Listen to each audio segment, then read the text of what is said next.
Hello everyone, welcome to civil services study. आप सभी का हार्दिक हार्दिक स्वागत है। देखो भाई, ऐसा है कि सी सेट पेपर 2 डिस्कस कर रहे हैं। 2-3 दिन हम लाइव आए तो मैंने वहाँ पर एक चीज़ नोटिस की कि टाइम तो हमारा ज़्यादा लग जाता है बट आउटपुट उतना नहीं निकल पाता है ना। I don't want to waste your time. मैं आपका टाइम खराब करने का मेरा कतई उद्देश्य नहीं है। मुझे पता है टाइम कितना इंपॉर्टेंट होता है। समय के साथ बिल्कुल खिलवाड़ नहीं होना चाहिए। आपकी जो पढ़ाई है वो हैम्पर नहीं होनी चाहिए। फालतू में 1 घंटे में हम 8-10 क्वेश्चन मुश्किल से अटेम्प्ट कर पाते हैं।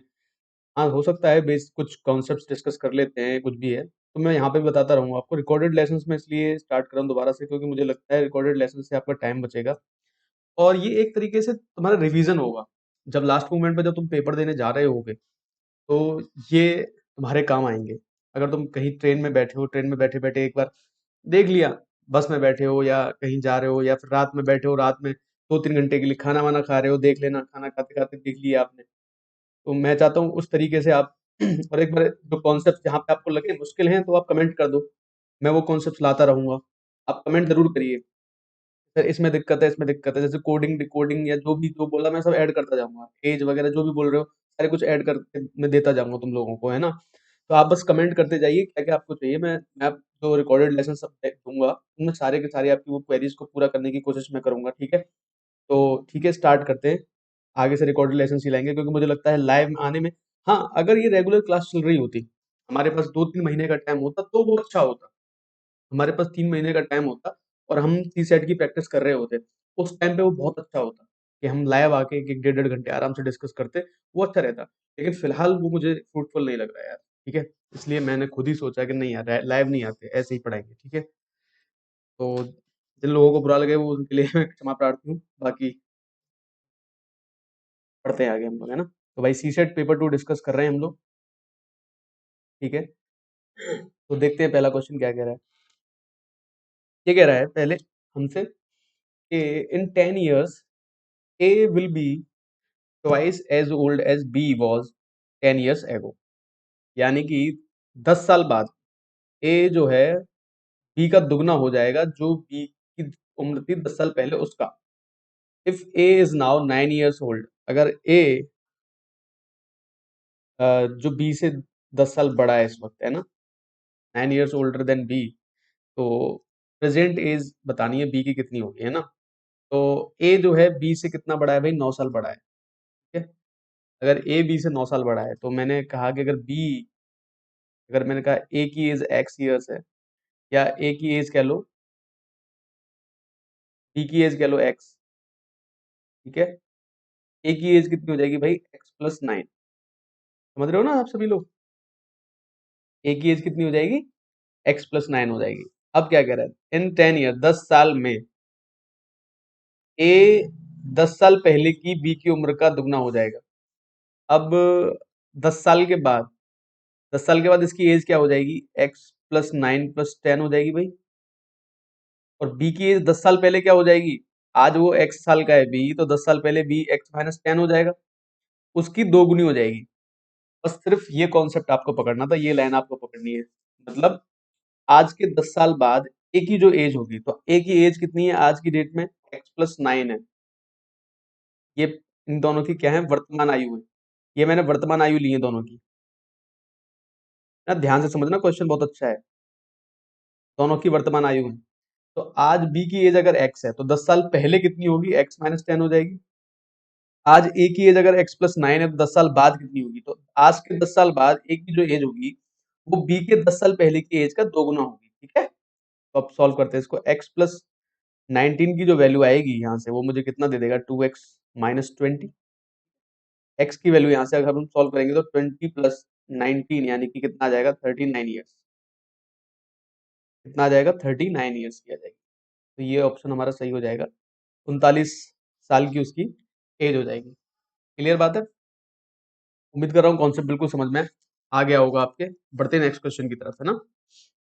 क्या कह रहा है भाई? इन a certain code language, computer is written as RFU, VQ, and PC. How will medicine be written in the code language? ये अच्छा क्वेश्चन है ना? और मेरे करने से पहले उम्मीद कर रहा हूँ कि आप लोग इसको ट्राई करें तो ज़्यादा बेहतर होगा। इसको एक बार पॉज़ करना, पॉज़ करने के बाद ट्राई करना। बहुत अच्छा क्वेश्चन है। देखो ये क्या कह रहा है कि कंप्यूटर जो है, COMPUTER,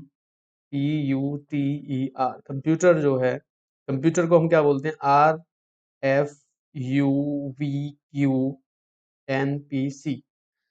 तो कुछ ना कुछ ऐसा हमको इसमें सर्च करना पड़ेगा कि हम कोई पैटर्न हम सेट कर पाए। कोई पैटर्न तो हमको यहाँ पे देखना पड़ेगा, पैटर्न नहीं मिलेगा तो फिर दिक्कत होगी।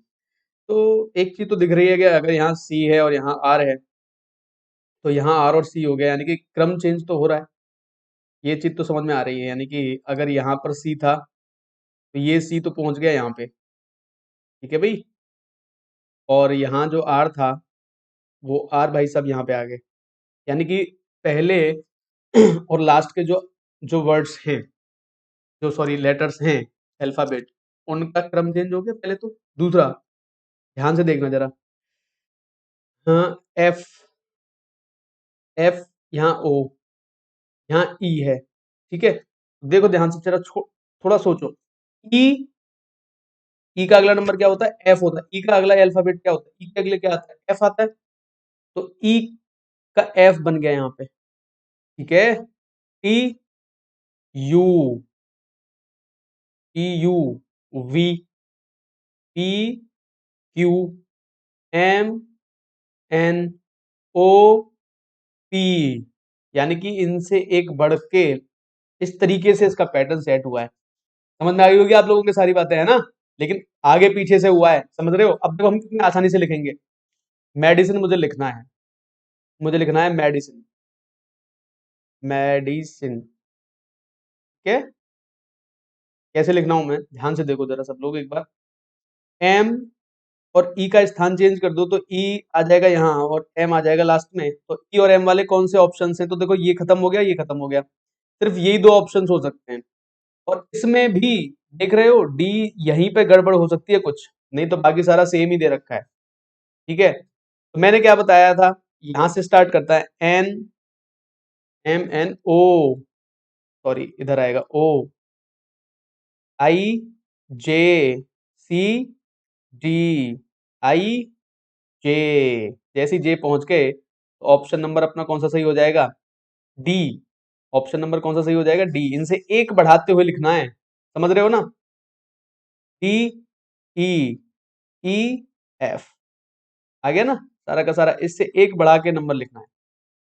उम्मीद कर रहा हूँ ये कॉन्सेप्ट समझ में आया होगा, है ना। बहुत अच्छी कोडिंग है ये, तो थोड़ी समझनी पड़ेगी आप लोगों को। एक बार अगर समझ में आ जाएगी तो फिर गलतियां नहीं होंगी, इसको कभी भी कर लेना तुम लोग, है ना। चलो बढ़ते हैं। बस हमेशा याद रखो कि पैटर्न समझ में तुम लोगों को आना चाहिए। अगर पैटर्न पकड़ में आ जाएगा तो ही सॉल्व हो जाएगा। अगर पैटर्न पकड़ में ना आए और 1 मिनट दे चुके हो इसके ऊपर, तो फिर छोड़ देना। ज्यादा समय भी वेस्ट करना सही नहीं होता, है ना। तो बढ़ते हैं नेक्स्ट क्वेश्चन की तरफ, ठीक है। क्या कह रहा है, aeroplane covers a certain distance at a speed of 240 km per hour in 5 hours. To cover the same distance in 1.5 hours, it must travel at least the speed of what? देखो ये क्या कह रहा है कि एक हवाई जहाज है जो 5 घंटे में 240 किलोमीटर प्रति घंटे की रफ्तार से एक दूरी तय करता है। तो 240 किलोमीटर प्रति घंटे चल रहा है और 5 घंटे में कितना चलेगा। तो देखो दो तीन चीजें तो आप लोगों को पता होंगी, मैं फिर भी लिख देता हूँ यहाँ पे। यहाँ ये पता होना चाहिए कि दूरी जो होती है वो चाल गुणा समय होती है। इतना आपको समझना है बस। डिस्टेंस जो होती है हमारी, वो स्पीड इनटू टाइम होती है, स्पीड इनटू टाइम, ठीक है, स्पीड इनटू टाइम, बाकी कुछ नहीं है। अब ये कह रहा है कि दूरी निकालनी है, चाल हमारी कितनी है, 240 किलोमीटर पर घंटे की स्पीड से 5 घंटे चलेगा। 24 पंजे 120 होते हैं, यानी कितने किलोमीटर का सफर है भाई, 1200 किलोमीटर का रन है। ये 1200 किलोमीटर का रन जो है मुझे कितने घंटे में ट्रेवल करना है। ये कह रहा है कि ये 1200 किलोमीटर का रन आपको ट्रेवल करना 1 होल 2/3 आवर्स, यानी कि 5/3 आवर्स में। तो हमारी स्पीड कितनी होनी चाहिए, 5/3 घंटे में इस सफर को तय करने के लिए हमारी स्पीड कितनी होनी चाहिए। तो मैं सिंपल सी एक बात पूछता हूँ कि अगर distance is equal to speed into time है ना, शॉर्ट में लिख दिया, तो स्पीड क्या हो जाएगी भाई, डिस्टेंस अपॉन टाइम। तो टाइम क्या हो जाएगा भाई, डिस्टेंस अपॉन स्पीड। तो यहाँ पूछ रहा है मुझसे स्पीड, यहाँ मुझसे क्या पूछ रहा है, स्पीड पूछ रहा है। तो चाल बराबर दूरी बट्टे समय, चाल कितनी है, चाल निकालनी है, दूरी कितनी है 1200, समय कितना है 5/3 तो 3 ऊपर पहुंचा, तो 5 से कितनी बार कट जाएगा ये भाई? 240, 12 और 24 दिया, कितने होते हैं? 72। तो 720 किलोमीटर प्रति घंटे की रफ्तार से अगर हम चलेंगे, 720 किलोमीटर प्रति घंटे की रफ्तार से अगर हम चलेंगे, तो हम निश्चित ही अपने गंतव्य पर पहुंचेंगे और समय पर पहुंचेंगे। आई कुछ बात समझ में? 720 किलोमीटर प्रति घंटे की रफ्तार से अगर हम चलेंगे, एक सही 2/3 घंटे में अपने गंतव्य तक हम लोग पहुंच जाएंगे। बढ़ते हैं नेक्स्ट क्वेश्चन की तरफ। क्या कह रहा है भाई नेक्स्ट क्वेश्चन? ये क्या कह रहा है कि merchant marks his goods up by 60% and then offers a discount on the mark price. अपनी सारी चीजों पर कोई व्यापारी है वो 60% बढ़ा के रखता है, ठीक है, और उसके बाद एक डिस्काउंट देता है, ठीक है, और if the final selling price after the discount results in the merchants making no profit no loss, discount देने के बाद वो चीज को जितने रुपए में खरीद पाया उतने में बेच देता है, यानी कि नो प्रॉफिट नो लॉस। ना तो उसको बेचने पर कोई फायदा होता है, ना कोई नुकसान होता है। मतलब 60% मैंने बढ़ा के प्राइस जरूर रखा, लेकिन फिर भी इतना डिस्काउंट दे रहा हूं मैं कि आराम से तुम अपना काम कर लो भैया, ठीक है। मतलब मुझे कोई फायदा नहीं होगा, जितने की मैंने खरीदी उतने की मैं बेच रहा हूँ। यानी कि ऐसे समझो, देखो एक तरफ होता है हमारा कॉस्ट प्राइस, ये थोड़ा सा मैंने कॉन्सेप्ट एक बार डिस्कस किया था। इस पर कुछ पैसे बढ़ा देते हैं तो मार्क प्राइस बनता है हमारा, और इस पर डिस्काउंट देते हो तो सेलिंग प्राइस बनता है। तो हम बोलते हैं अंकित मूल्य या चिन्हित मूल्य, इसमें बोल रहा था चिन्हित बोल दो, ये चिन्हित मूल्य है अपना, ये अपना विक्रय मूल्य होता है सेलिंग प्राइस, और ये सीपी क्या होता है हमारा? क्रय मूल्य, कॉस्ट प्राइस होता है। सीपी को क्या बोलते हैं हम? Cost price. अब देखो मैंने 100, जो सीपी होता है वो मतलब जिस पे मैं वैल्यू खरीदता हूँ, तो मान लो मैंने 100 रुपए में कोई चीज खरीदी, इस पर 60% ने 60 बढ़ा दिया, तो मार्क प्राइस कितना हो जाएगा भाई? 60 रुपए। अब इस पे मैं 60 ही रुपए कम करूंगा तभी तो 100 रुपए में बेचूंगा, क्योंकि मुझे ना तो प्रॉफिट चाहिए ना लॉस चाहिए। 100 रुपए की चीज खरीदी थी, 100 रुपए की बेचनी है मुझे, तो पहले 60 रुपए बढ़ाऊंगा फिर 60 रुपए कम करूंगा। लेकिन अब इस केस में ये 60 रुपए तुम कम किस पे कर रहे हो? ये 60 रुपए हम कम कर रहे हैं मार्क प्राइस पे, यानी कि अंकित मूल्य पे। ये चिन्हित मूल्य, चिन्हित मूल्य जो होता है इसको अंकित मूल्य भी बोलते हैं हम लोग, और इसको हम मार्क्ड प्राइस भी बोलते हैं ना, ये हमारा मार्क प्राइस भी होता है। इसी को हम अंकित मूल्य भी बोलते हैं।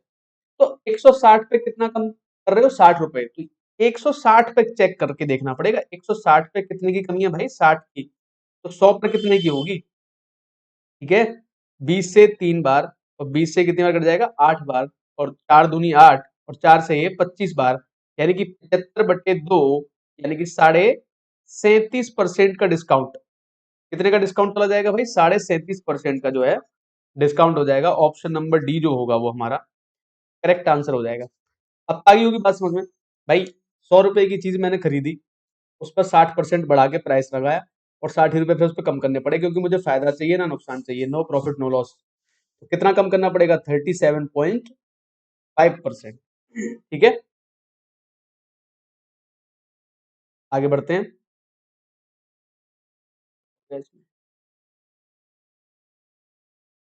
रिस्पॉन्डिंग, एक सेकंड रुको जरा,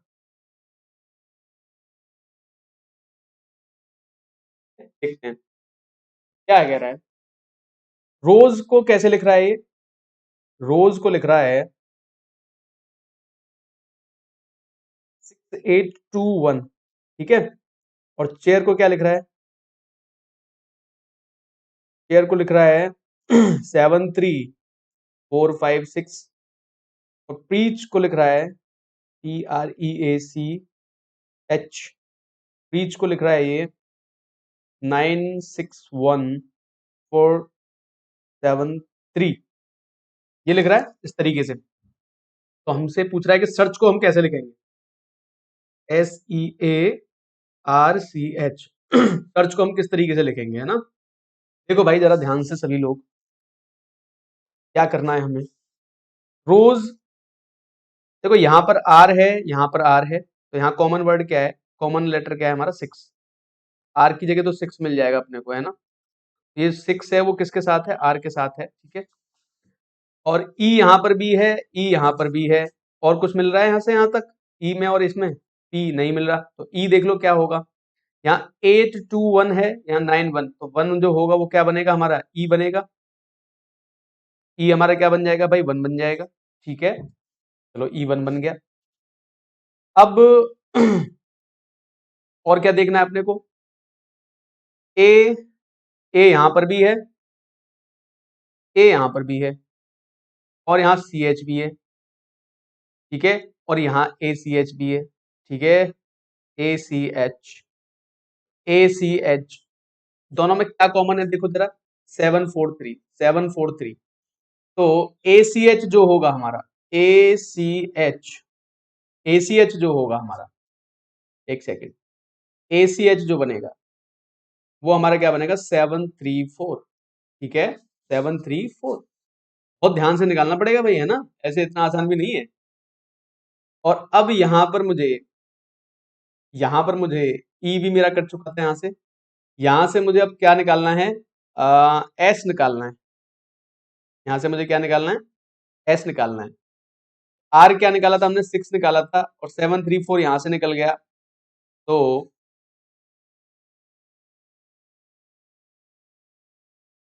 आर, ओ निकालना पड़ेगा ना।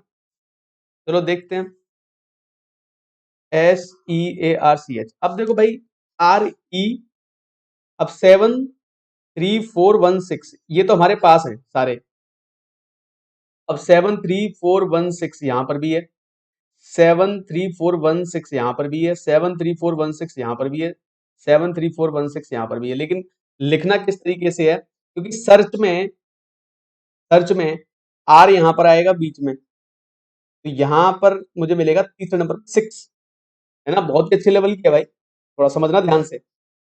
आर मुझे क्या मिल रहा है, 6 मिल रहा है, तो 6 कहां पे मिल रहा है मुझे, दिखा है कुछ, एस मिल गया 2। ठीक है, एस 2 रहेगा सब में। एस ई, ई क्या है हमारे पास, 1 है भाई, बताया था अभी, तो 2 1। ए क्या था हमारे पास, अब ए सी एच तीनों मिला के हैं, सी एच ए तो मिल रहा है 734, और ए सी एच मिल रहा है 473। ठीक है, 473। भाई 6 तो यहाँ पे, जहां पे 6 आ रहा है वो तो कैंसिल ही कर दो, क्योंकि 6 किसके लिए, आर के लिए आता है। अब 6 मुझे कहां मिल रहा है, चौथे नंबर पे, तो मेरा बी ऑप्शन सही हो जाएगा। कहां मिल रहा है, चौथे नंबर पे, तो मेरा बी ऑप्शन सही हो जाएगा, क्योंकि मुझे S E A R, R तीसरे नंबर पे चाहिए, आर मुझे चौथे नंबर पे चाहिए। तो चौथे पे जहां 6 मिल रहा है वो सही है, तो ए हमारा क्या बनेगा 4, क्योंकि यहां पर ए की जगह क्या आ रहा है 4, और सी और एच कितने 7 3, तो सी और एच कितने हो जाएंगे 7 3। सारे तरीके से हम इसको सर्च कर सकते हैं, मल्टीपल वेज हैं आपको देखने के, है ना, जितने तरीके से चाहो उतने तरीके से चेक करो इसको, लेकिन आंसर सही ले आओ, बस इतनी सी मेरी कहने वाली बात है आप लोगों से, है ना। चलो देखते हैं नेक्स्ट क्वेश्चन की तरफ, क्या कह रहा है। ये कह रहा है जल्द ही, कथन है और निष्कर्ष है भाई, है ना, समझते हैं क्या क्या कह रहा है।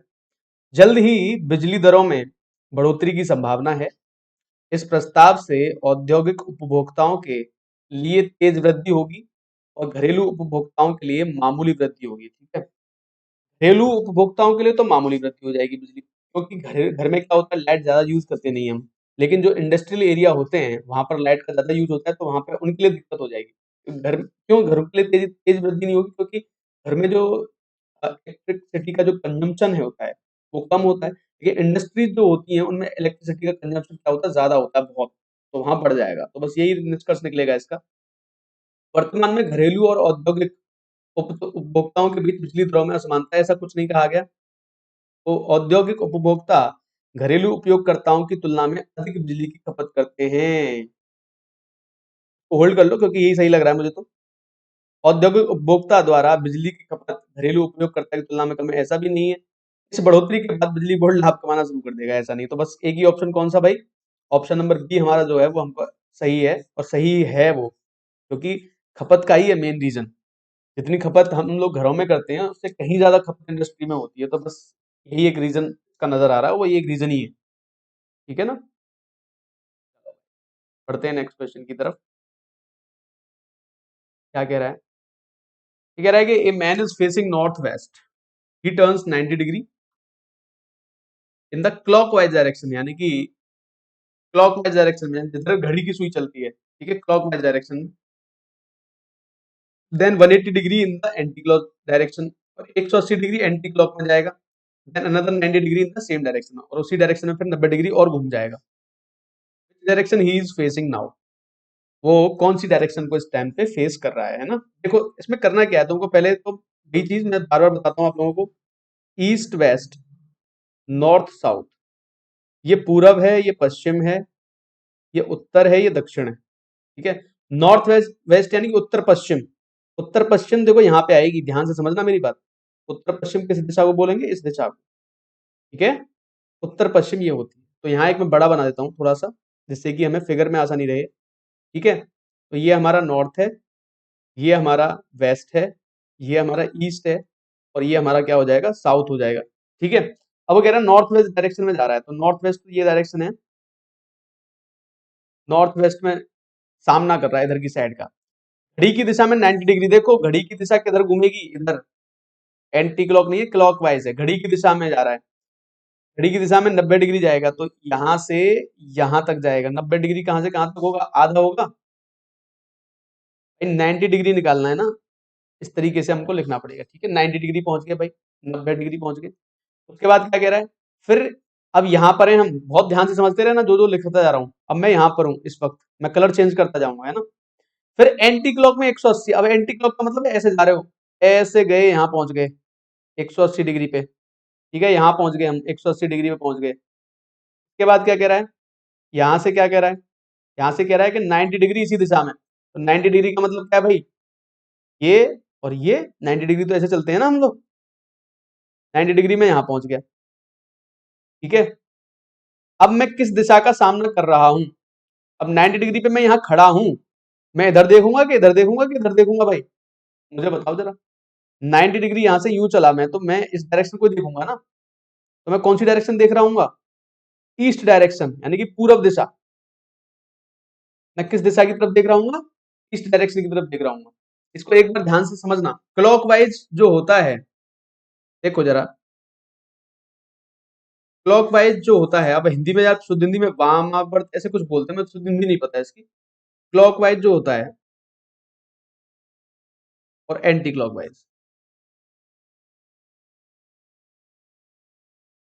ठीक है। क्लॉकवाइज का मतलब है ऐसे घूम रहे हो, एंटी क्लॉकवाइज का मतलब उल्टे जा रहे हो, समझ रहे हो बात को। फिर घड़ी की सुई यहाँ होती है, घड़ी की सुई क्लॉकवाइज है तो ऐसे जाओगे, एंटी क्लॉकवाइज है तो ऐसे जाओगे, उल्टा लौट के जाओगे, बस इतना फर्क होता है दोनों चीजों में, है ना। चलो भाई नेक्स्ट क्वेश्चन की तरफ बढ़ते हैं, क्या कह रहा है। ओहो, ये क्या कह रहा है, सारी चीजें बता रहा है भाई ये तो। देखो, in a family there are 6 members, ठीक है, A B C D E and F। A and B are a married couple, A being the male member, A male member है ना। D is the only son of C who is brother of A, C किसका brother है, A का। E is the sister of D, E, ऐसे मत सोचना, इसको ध्यान से देखो। D is the only son of C, C किसका भाई है, who is the brother of A। D इसका बेटा है, लेकिन C किसका भाई है, A का। E is the sister of D, E D की सिस्टर है। B is the daughter in law है, पुत्र वधू है किसकी, F की। whose husband, whose husband has died, उसका मर गया, हस्बैंड से कोई लेना देना नहीं है, मर गया। How is the, how is E related to C. अब देखो ध्यान से भाई, मेल जो होंगे, पुरुष जो होंगे, जो मेल होंगे, उनको मैं सर्कल से, और महिला जो होंगी या फीमेल जो होंगे, उनको मैं स्टार से, ये मैं ट्रायंगल से डोनेट डोनेट करूंगा। ये तुम्हारे ऊपर डिपेंड करता है, आपको क्या सही, प्लस माइनस ले सकते हो, मन की इच्छाएं, जो आप चाहो उससे आप उसको डोनेट कर सकते हो, उससे आप रिलेट करके बता सकते हो, है ना। मैं सर्कल और ट्रायंगल ले रहा हूँ, ये मुझे सही लग रहा है तो मैं ये ले रहा हूँ, ठीक है। A and B are married couple and A is the male member, A और बी मैरिड है, ठीक है। ये ए हमारा क्या हो जाएगा, हस्बैंड हो जाएगा, बी हमारा क्या हो जाएगा, वाइफ हो जाएगी। ये हस्बैंड है और इसकी ये वाइफ हो जाएगी, ठीक है भाई। उसके बाद कह रहा है, D is the only son of C who is brother of A. अब सी जो है ना, ये ब्रदर हैं दोनों, तो ये भी मेल हो जाएगा, सी जो है, ठीक है। सी भी मेल हो जाएगा भाई। और डी इसका बेटा है, डी इसका सन है, डी, और डी भी कैसा हो जाएगा भाई, बेटा है तो वो भी सर्कल हो जाएगा।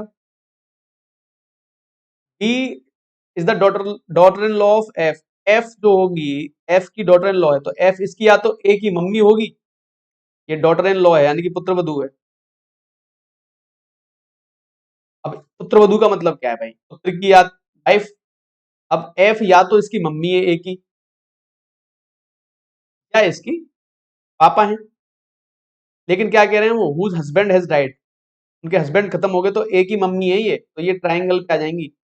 ठीक है, ये मम्मी है, ए की मम्मी हो जाएंगी ये, माता जी। ठीक है, अब आपको ये बताना है भाई, सी और ई कैसे रिलेटेड है। ई कहाँ गया भाई? ई को देखते जरा। E is the sister of D, D की सिस्टर है। ई जो है सिस्टर है डी की, ये सिस्टर है, डी की सिस्टर है, डी ब्रदर है इसका। अब सी कैसे रिलेट कर रहा है?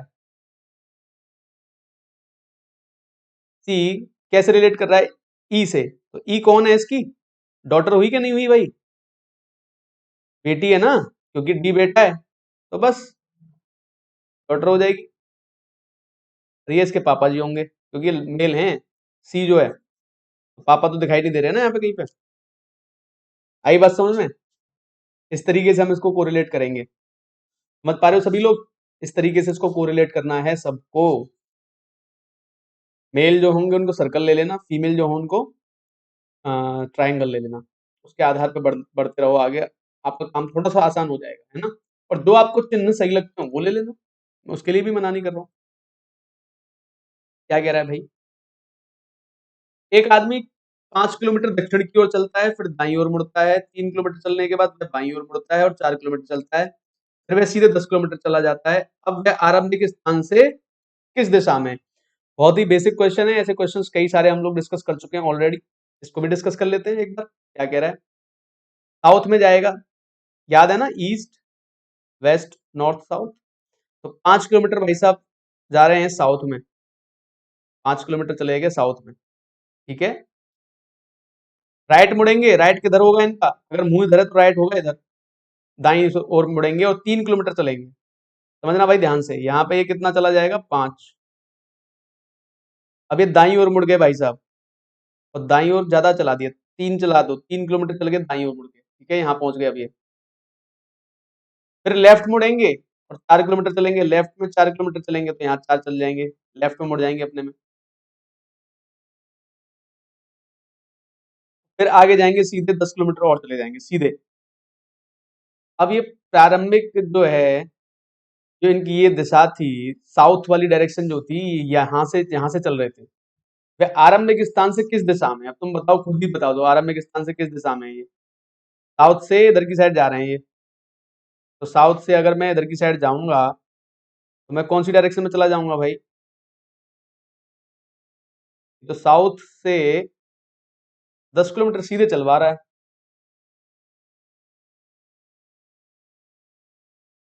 जब गोज बैक है, सॉरी सॉरी, बैक जा रहा है, पीछे जा रहा है। मैं अच्छा इधर चला दिया इसको। देखो ये वाला पॉइंट है, and he goes back 10 kilometre straight. He goes back, वह सीधे 10 किलोमीटर पीछे चला जाता है ना। तो देखना क्या करना है, बस कुछ नहीं करना आप लोगों को, थोड़ा सा बस ध्यान देना। यहाँ पर था ये, तो यहाँ से सीधे 10 किलोमीटर यहाँ पहुंचा दो इसको पीछे, यहाँ पहुंच जाएगा। ठीक है ना, 4 ये चल जाएगा, 6 और चला जाएगा, 10 किलोमीटर यहाँ पहुंच जाएगा सीधे। तो अपने आरंभिक पॉइंट से कहाँ पहुंच गया? यहाँ पहुंच गया। तो जहां पर भी हमने स्टार्ट किया था, आरंभिक पॉइंट जो था साउथ में चला था ये, तो आरंभिक पॉइंट से किस दिशा में जाएगा? नॉर्थ वेस्ट वाली डायरेक्शन में। किस डायरेक्शन में जा रहा है? नॉर्थ वेस्ट, यानी कि उत्तर पश्चिम वाली दिशा में चला जाएगा, नॉर्थ वेस्ट डायरेक्शन में जाएगा, है ना। 10 किलोमीटर उल्टा लौट गया वापस। 10 किलोमीटर सीधा स्ट्रेट चला जाता तो फिर तो डायरेक्शन दूसरी हो जाती, साउथ वेस्ट वाली डायरेक्शन हो जाती, लेकिन वो उल्टा लौटा था। अब उल्टा लौटेगा तो पीछे, अब जैसे अब हम यहाँ सीधे जा रहे हैं, वहीं से सीधा पलट जाओ, सीधे पलट के उल्टे आ जाओ 10 किलोमीटर, तो ऊपर पहुंच जाओगे। तो देख लेना उस डायरेक्शन से हम किस डायरेक्शन की तरफ पहुंच गए। जब हम सेंटर से चलना स्टार्ट कर रहे थे तो हम साउथ में चले थे, अब यहाँ पर हो तुम, तो ये डायरेक्शन कौन सी होती है? North west. कौन सी डायरेक्शन होगी ये? नॉर्थ वेस्ट डायरेक्शन होगी, उत्तर पश्चिम वाली डायरेक्शन। ठीक है, चलो भाई आगे बढ़ते हैं।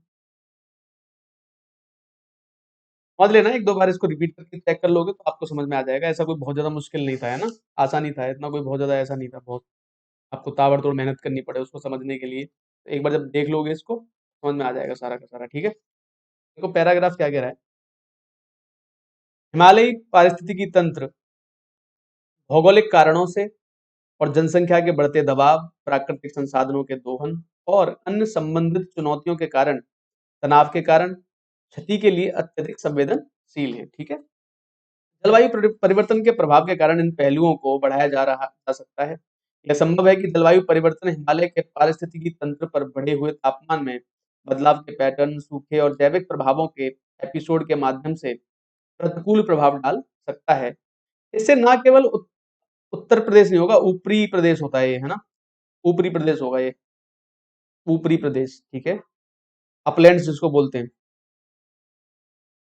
अपलैंड्स, जो जिनको समझ में आ जाएगा वो बता देना मुझे, अपलैंड्स। ठीक है, मैं स्वदेशी समुदायों के जीवन पर बहुत, इंडिजीनियस जिसको बोलते हैं ना, स्वदेशी समुदायों के जीवन पर बहुत प्रभाव पड़ेगा, बल्कि पूरे देश में इससे बाहर के निवासियों का भी जीवन प्रभावित होगा। इसलिए हिमालय के पारिस्थितिकी तंत्र को बनाए रखने के लिए विशेष ध्यान देने की तत्काल आवश्यकता है। इसके लिए सभी प्रतिनिधि प्रणालियों के संरक्षण के लिए सचेत प्रयासों की आवश्यकता होगी। इसके अलावा इस बात पर जोर दिया जाना चाहिए कि प्रतिबंधित वितरण के साथ एंडेमिक्स और विशेष रूप से निवास स्थान की आवश्यकताओं के साथ सबसे सबसे कमजोर तत्वों में से जो हैं। इस संबंध में हिमालय जैव विविधता हॉटस्पॉट, समृद्ध स्थानिक विविधता के साथ जलवायु परिवर्तन की चपेट में है। खतरों में आनुवांशिक संसाधनों और प्रजातियों निवासियों का संभावित नुकसान, पारिस्थितिकी तंत्र सेवाओं में कमी शामिल है। इसलिए क्षेत्र के लिए संरक्षण की योजना बनाते समय प्रतिनिधि पारिस्थितिक तंत्रों, आवासों में स्थानिक तत्वों के संरक्षण का बहुत महत्व है। उपरोक्त प्राप्त करने के लिए हमें समकालीन संरक्षण दृष्टिकोणों की ओर जाना होगा, जिसमें संरक्षित क्षेत्र प्रणालियों के बीच परिदृश्य स्तर के परस्पर संबंध का एक प्रतिमान शामिल है। यह अवधारणा जैव भौगोलिक सीमा के विस्तार पर एक विशेष ध्यान केंद्रित करने के लिए प्रजाति आवास से एक बदलाव की वकालत करती है, ताकि जलवायु परिवर्तन के लिए प्राकृतिक समायोजन प्रतिबंधात्मक ना होकर आगे बढ़ सके। बहुत ही अच्छा पैराग्राफ है ना। देखते हैं क्या पूछा है, एक क्वेश्चन हमसे पूछा है, क्वेश्चन का आंसर बता देते हैं। पैराग्राफ के अनुसार पारिस्थितिकी तंत्र पर जलवायु परिवर्तन का प्रतिकूल प्रभाव क्या हो सकता है। इससे कुछ वनस्पतियों और जीवों का स्थायी गायब होना, पारिस्थितिकी तंत्र का स्थायी रूप से गायब होना। देखो पहली बात तो ये समझ जाओ, पारिस्थितिकी तंत्र क्या स्थायी रूप से गायब हो सकता है क्या? सोचो जरा इस चीज को, ये तो बात है ही नहीं। ये एक्सट्रीम कंडीशन बोल दी, पूरी पूरी एक्सट्रीम कंडीशन है ये, तो एक्सट्रीम कंडीशन है ये, यानी कि लास्ट लिमिट की वाली बात कर दी। एक्सट्रीम कंडीशन का मतलब है लास्ट लिमिट वाली बात कर दी, ऐसा तो हो ही नहीं सकता। लेकिन हाँ, पहला ऑप्शन ठीक है, क्योंकि थोड़ा बहुत एक्सट्रीम है, लेकिन हाँ ये हो सकता है। कुछ वनस्पति और जीवों का स्थायी रूप से गायब होना, तो केवल एक अपना ऑप्शन हो सकता है। तुम देखते ही हो कि बहुत सारी जो जनजाति है, प्रजाति है, फ्लोरा एंड फौना, जो पहली जो चीज है वो एग्जैक्ट यूज हुई है पैराग्राफ के अंदर, फ्लोरा एंड फौना बहुत सारा जो होता है वो गायब हो जाता है। लेकिन इसका मतलब ये नहीं होता कि इकोसिस्टम है वही गायब हो जाएगा पूरा का पूरा। तो सेकंड तो हो ही नहीं सकता कि भाई एक्सट्रीम कंडीशन होगी, वो तो बिल्कुल ही ऐसी कंडीशन होगी इकोसिस्टम ही खत्म कर दिया हम लोगों ने, तो इकोसिस्टम खत्म नहीं होगा। ठीक है ना, चलो भाई ठीक है, तो फिर आज के लिए हम इतना करते हैं। नेक्स्ट वीडियो में आपसे मुलाकात होगी। मैं रिकॉर्डेड लेसन ही लेकर आऊंगा आप लोगों के लिए। धन्यवाद, मिलते हैं नेक्स्ट वीडियो में आप लोगों से। ठीक है।